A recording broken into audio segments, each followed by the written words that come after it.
Good morning, this is Anne Marie from The Bridge, and today I have a few thoughts that I am going to share with you that I feel are lessons from my own life experience and just might be helpful to share. I have been reflecting on my past 2 decades, which have been a lot of work, and building a business has been basically my main focus. About 10 years ago, in 2015, I opened a store with Patty Haas, who owns KarmaFest, called KarmaFest Trading Post, and I started to learn spirituality. And I started to shift out of, let's call it, the corporate-ish environment where I was striving for finding self-worth through accomplishments and money, and looking within. I was guided to become a medium, and I studied at a place called Lilydale in upstate New York for mediumship. And if you're not familiar with mediumship, basically the concept is proving the existence of life beyond death, and that no one ever really truly dies, and nothing ever truly dies. You just transform, and that, as we know in the law of physics, that no energy can ever be created or destroyed. It just changes form.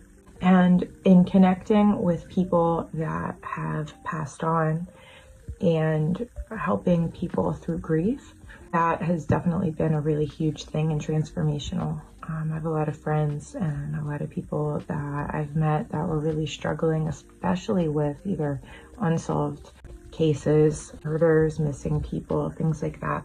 You know, they can't rest because this is unresolved in their body and in their mind. And when you can connect with those energies, right, of those people that have passed on, then it helps you get closure and feel that sense of peace. So things transform, right? People transform. We're in fall.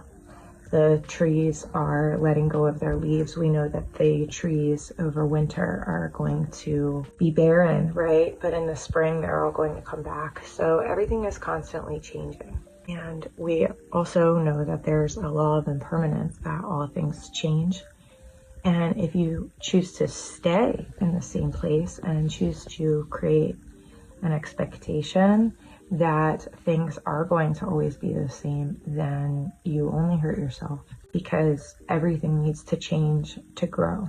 Some people choose to stay stagnant in their life, and that is okay, because everyone has free will and everyone has that choice and that option as to where they want to go in this incarnation. If you choose your highest path and your highest timeline, I can't speak for you, but I can speak for me, then there is constant flow and constant change. I mean, for me, that has involved changing where I lived, what I do, and I'm constantly willing to let go of what no longer is in that highest path. And people have a lot of questions about that, like, why is it that you're always, popping up this store and closing this and moving this, and can't you just be stable? My goal isn't stability. My goal is my highest path and my highest timeline. And I hope that that can be an example that it is possible if you are willing to let go and move through your own process. If you're battling anything or struggling with anything today, especially around grief, around closure, around the shift of energies, and around changes that are happening in your own life, if you look within your heart and you look within your own spirit, your own mind, and to God, source, universal energy, and trust that the answer will be provided, trust the process, trust the flow, know that you got this, know that everything's always working out for the highest good, hold that intention, and everything's going to be great. And I'll see you all soon.